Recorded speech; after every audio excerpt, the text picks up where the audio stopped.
Oh my God. All of those flavors. All right, guys. So we have all of our wineberries, black raspberries, boysenberries that Anna gave me, and some of our strawberries to add some extra flavors to our wild berry jam mix. Even though strawberries, these ones aren't necessarily wild, but I needed some more berries to make up the recipe, and we had a bunch of strawberries that we had picked from our ever-bearing strawberry patch and freeze them as we pick them. So this is what we have, and frozen, which I froze all the berries, even the wine berries. It was 5 days ago we got those. Frozen, these measured out to about 5 quarts. That's what we're gonna go with. And I measured quarts with my glass jar here. Now, I have a really small kitchen and it is still under remodeling. We still need our backsplash. We got this really old backsplash. It's actually like the old boomerang backsplash on there. And we still have to get that done. So please don't mind my little bit of mess that I got going on in here and my really small kitchen. It's really hard to film in here, and that's why I don't have a lot of videos about a lot of stuff that I make with our harvest yet, but we're gonna figure that out. Okay, so I measured them all out and put in this pot so that they could thaw out, and because we have a glass top, and I checked the manufacturer's paperwork on that, and made sure that we have the Presto pressure canner. We're actually going to water bath can with this canner. The important thing about canning on a glass top is that the size of the bottom of your canner can't be any more than an inch farther out than the actual burner space. And weight. Now this is the lightest weight pressure canner that I could find that was good. If I can find the listing, I will link it in the description below. But this is what we use for our glass top stove. I also have all of our jars and lids and rings cleaned up and ready to go for this. And I had to go grab, I forgot we have our funnel, our jar grabber. I kind of use this to measure how far up from the jar I am, and a little magnetic. Okay, so I'm going to fill my canner up about halfway.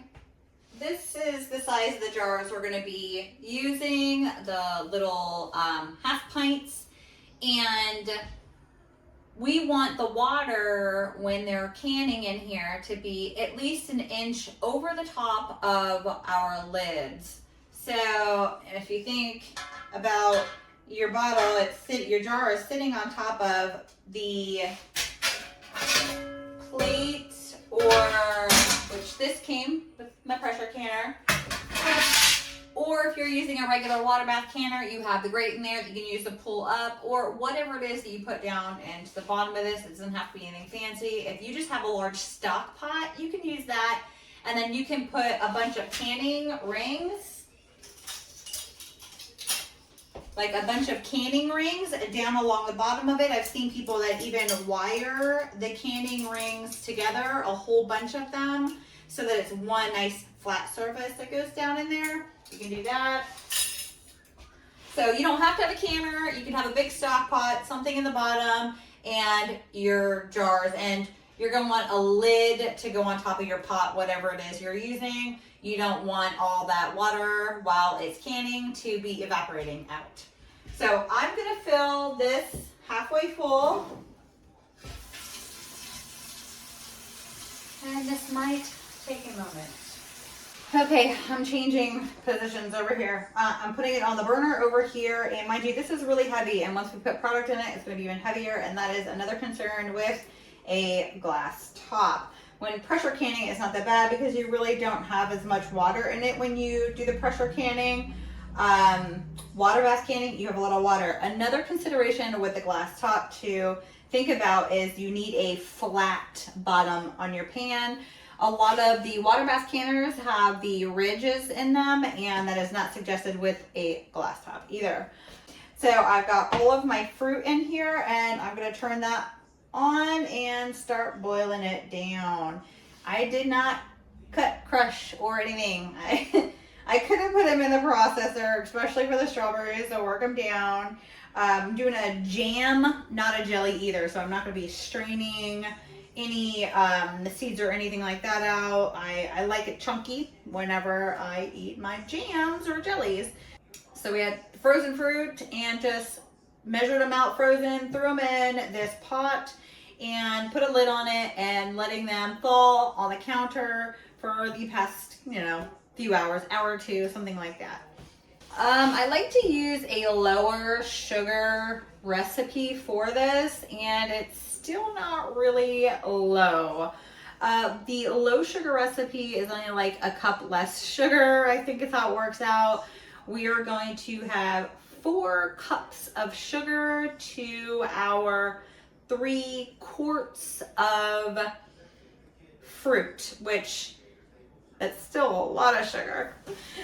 And we're gonna let this start to boil down. We're gonna simmer it, cook it. I'm gonna try to crush it a little bit to make sure that my strawberries aren't necessarily whole when they're in the jam. We're gonna let that work down for a little bit and we'll come back. And another thing to mention is I have my water in my canner already on. I've got it on like a medium high just to start heating this up. So our water is pretty hot and ready to go. And I have my lids in a little saucepan on some lower heat just to get that the rubber gaskety material in it to soften up so that we get good adhesion. And yes, I am horribly sunburnt. Today is July 4th. So we were at a barbecue, we were outside all day, but I really wanted to make this jam.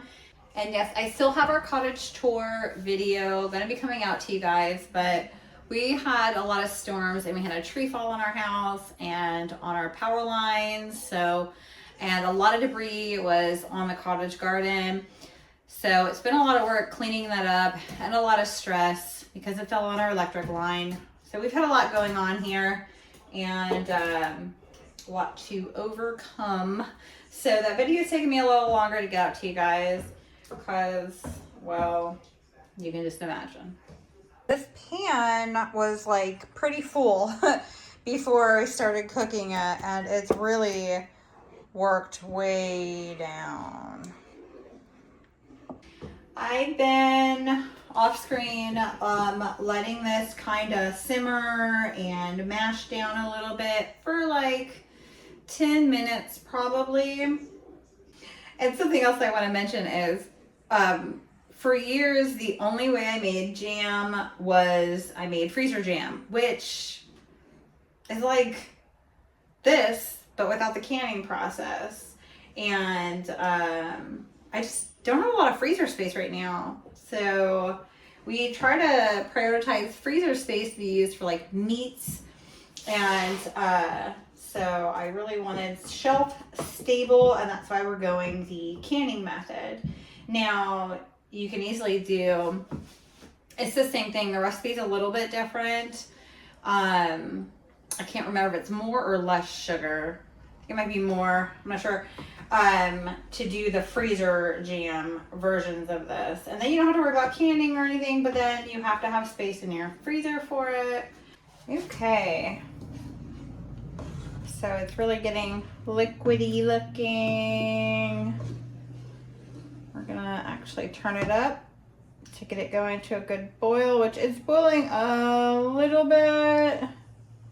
If you can see those little bubbles popping up.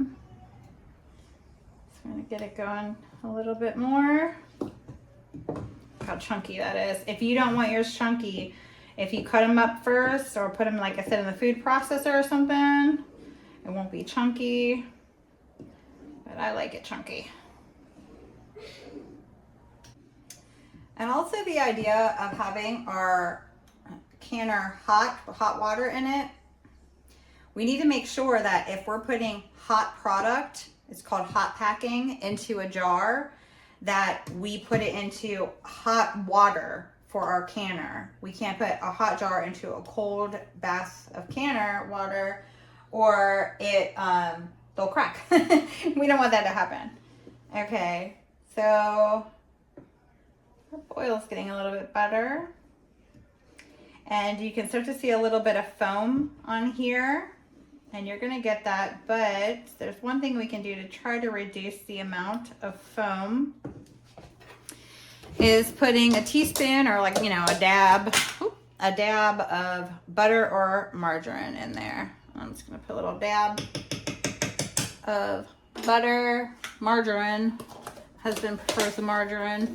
I prefer butter, but it is what it is. And we get a good boil going. After I stop stirring, it comes right back to a boil right away. Okay, and now we're gonna start adding our sugar. I don't know if you can see me doing that. Got a not so good camera angle. Like I said, small kitchen's harder to work in, especially to film in. Another thing with a small kitchen is you can't have a bunch of people in it, and that's one thing that sucks. When we were looking to buy a home, one of our biggest things we were looking for was a big kitchen, because I cook a lot and we like to spend time together, because, you know, when I'm cooking, we still want to spend time together, time with the family, holiday meals, but you can't have everything when you're trying to stay in a budget. All right, so now I'm gonna get it mixed in really good.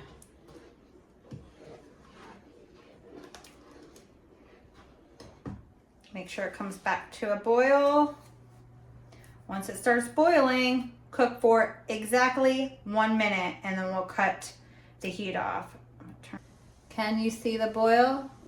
That's a rolling boil. Now, make sure when I stir it, it comes right back right away. It does. So I'm gonna set my timer for 1 minute. Whoop. Start. And I'm gonna keep stirring though, cause. Okay, 1 minute off. Turn my heat off. Now I gotta get this off of here. Just give me a second to move everything around a little bit. Okay guys, this is me admitting something that I screwed up, and anybody's done jams and jellies, you know what I missed. I can't, of course, because I'm trying to film, I totally messed up. I didn't put my pectin in. So I just did that now. I don't know, I've never ran into this. I turn it on a little, like a medium heat right now, just to get it incorporated. So before I put in my margarine or my sugar, I should have had my pectin in here while my fruit was kind of cooking down a little. It's not easy filming, guys. It's freaking out. It's like you lose your mind. I use the Pink Box, the Pink Box Sure Gel, reduced sugar option. And wow, so fruit, let it cook down for a little bit, mash it up, put your pectin in, let it cook down really good, get it your nice rolling boil going, and then put in your little dab of margarine or butter, and then add your sugar. Let it come up to a rolling boil that doesn't go away when you stir it. Once it doesn't go away when you stir it, set your 1 minute timer and let it rolling boil for that solid minute while you're stirring, then take it off the heat.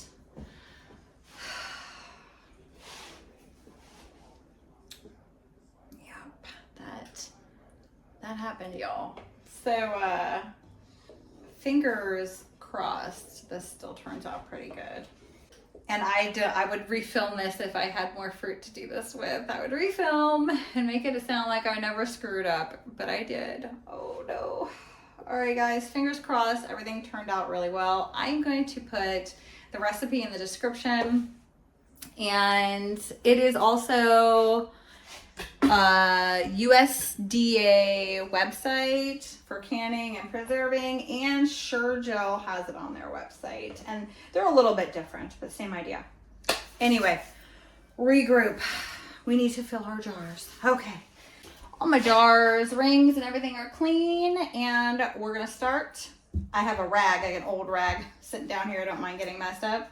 I'm gonna put my little funnel in there, and I'm gonna start ladling hot product into these jars. I'm gonna get as close as I can.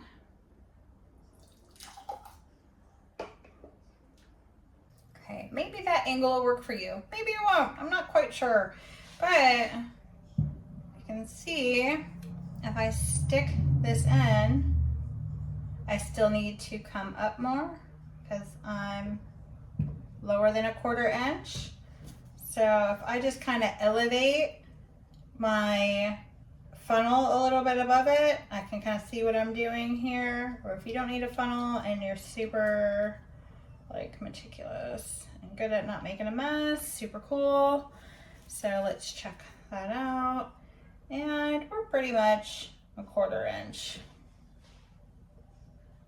Give it a little dab more. Not that it's super important, but there we go. All right, and then what I like to do, and I'm just gonna go and fill most of these up off screen, but I take then, this is a vinegar in it, white distilled vinegar, because it helps get and these jars are hot, it helps get the sticky, sugary stuff off of the rim. Alright, and because you want that super clean so you get good adhesion. And I wish I actually had a device like this with the measurements and the magnetic thing on it. Gonna put a lid on there. Get off. Have them upside down. Like that. Place it on. Take my ring. Finger tight, which, you know, I'm sure everybody's seen these. Just kind of finger. Don't crank it down too hard. All right, so I'm gonna set all that aside, and I'm gonna keep working on these. Next.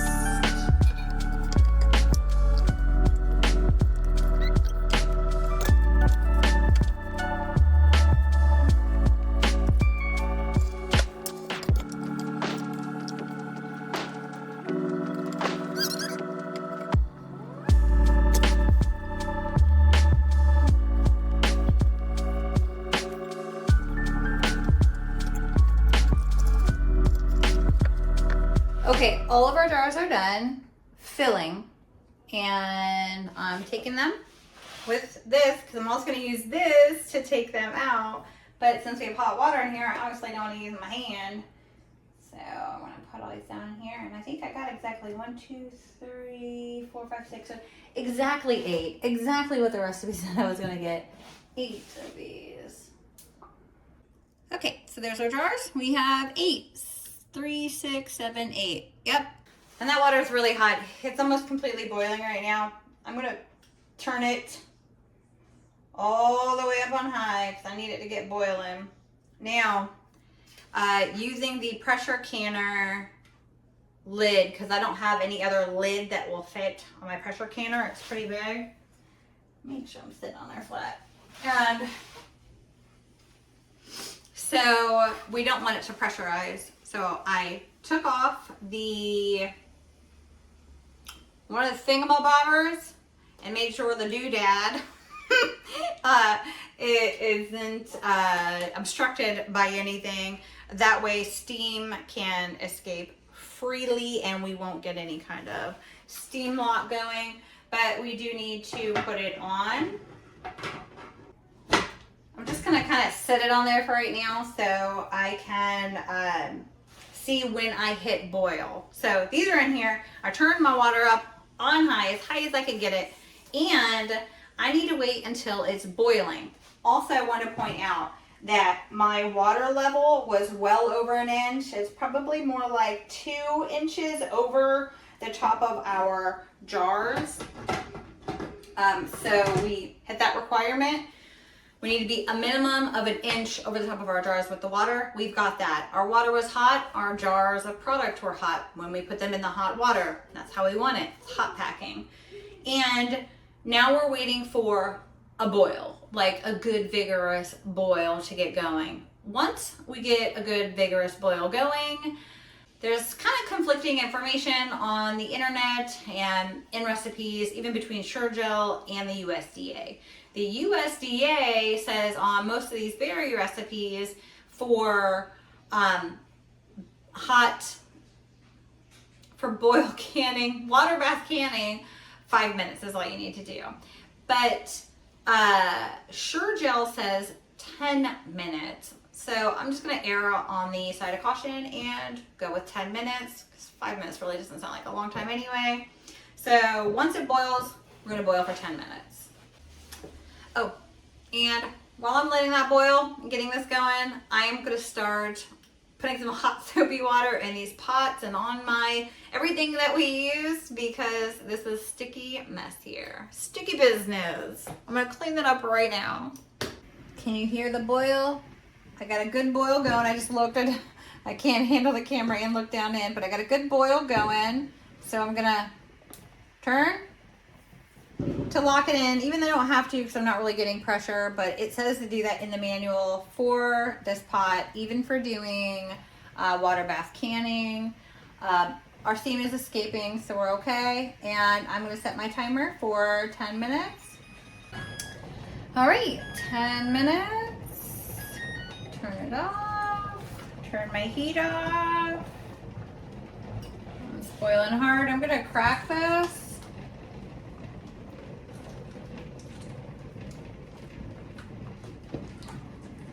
And then tilt it away from me to let that steam out. And take this lid away.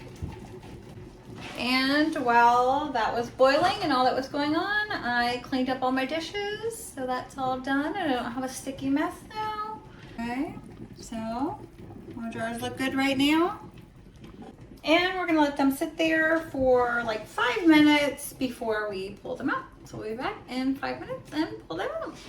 Okay, it's been 5 minutes with the lid off and the heat off, stopped boiling and everything, and we're gonna start to pull these out and putting them on a cooling rack. You don't have to put them on a cooling rack. Oh, we're kind of close together now. You can put them on a towel or something. Put them on something though.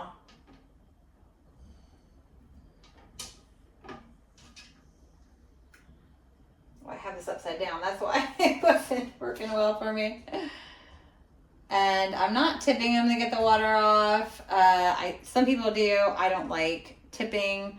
I just don't want any of that to get up around that seal, that rubber gasket, until, you know, I want to get a good seal on them. And the water on top, I'll just dry it off with a towel. Turn it the right way. And now that I got it all hot. And you want at least 1 inch between your jars to help with effectively cooling them down, really.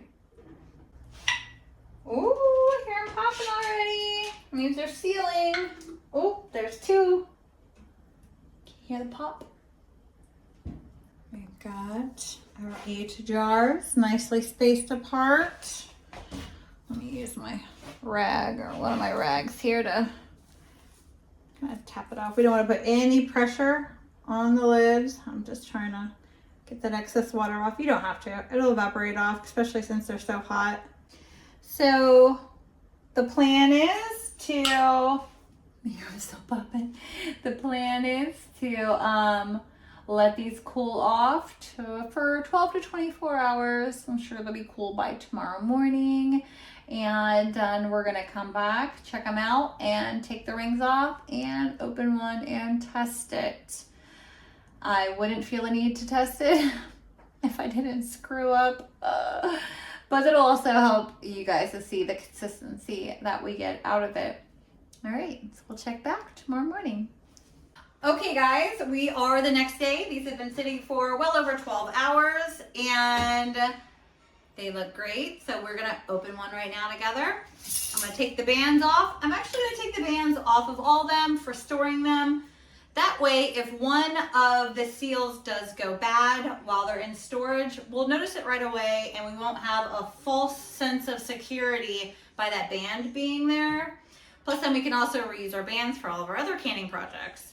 So we're gonna pop that off, if I can. Oh my gosh. That's got a good seal. Holy gosh.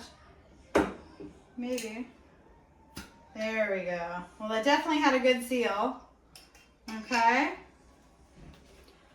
Now, this is the texture of our jam. Look at that. Nice big chunks, just like I like it. That is some good jam. Oh my God. All of those flavors. Remember, we have the wineberry, the boysenberry, the black raspberry, the strawberry. Holy. Go out. Go forage wild berries. Make sure you know what you are foraging and make some of this jam. You won't regret it. All right, guys. Thank you for watching another episode of Garden and Grease. Don't forget to subscribe if you haven't already and hit that like button. And as Michael always tries to remind me, share. All right, guys. Have a good day. Thank you.